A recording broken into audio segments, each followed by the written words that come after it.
Assalamu alaikum wa rahmatullahi wa barakatuh. Mes frères et sœurs bien-aimés en islam, aujourd'hui, nous allons parler d'un sujet qui touche nos cœurs, nos familles et nos vies. L'abondance, la subsistance, le risque qu'Allah accorde à ses serviteurs. Beaucoup de gens passent leur vie à courir après la richesse, après l'argent, après les opportunités. Mais ils oublient une vérité essentielle. Le risque ne vient pas de ton intelligence, ni de ton diplôme, ni de ton patron, ni même de ton travail. Le vrai risque vient uniquement d'Allah, Ar-Razzaq, celui qui pourvoit à toute chose.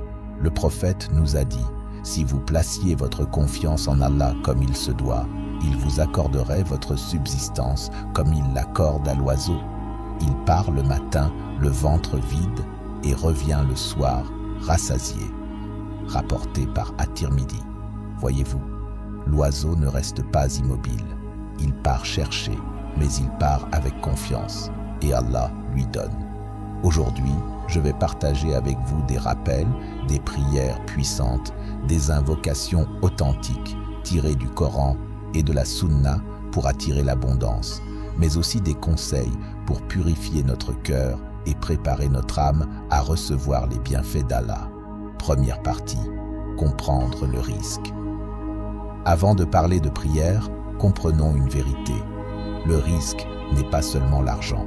Le risque, c'est une bonne santé, une famille aimante, une maison paisible, un cœur apaisé, la foi et même une bonne nuit de sommeil. Allah dit dans le Coran « Wa ma min dabbatin fil ard illa ala lillahi rizquha » et il n'y a point de bête sur terre dont la subsistance n'incombe à Allah. Sourate Hud 6. Cela veut dire que ton risque est garanti. Mais attention, Allah te l'accorde de deux façons. Parfois, il te l'accorde directement.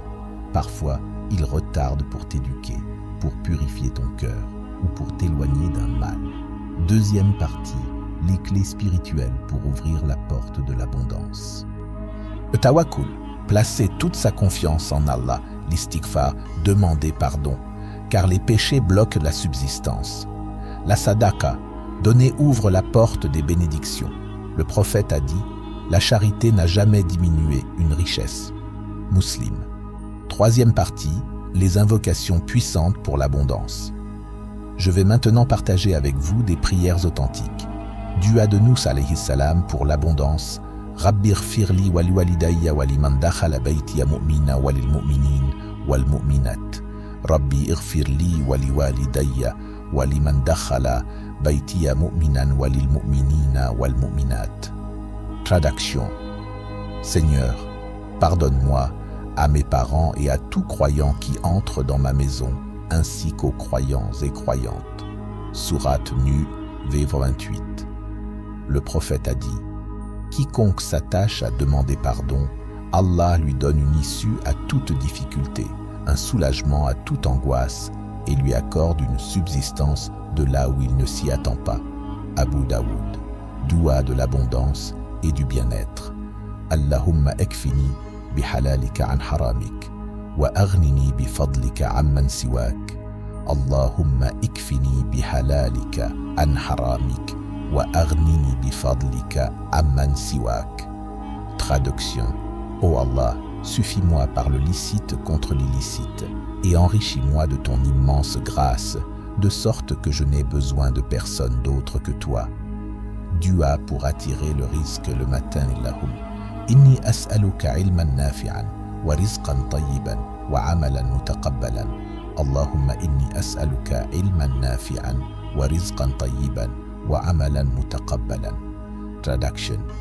Ô Allah, je t'implore un savoir utile, une bonne subsistance et des œuvres agréées. Hadith Ibn Majah. Invocation coranique de la famille d'Imran. Rabbana atina fid dunya hasanatan wa fil akhirati hasanatan wa qina adhaban nari.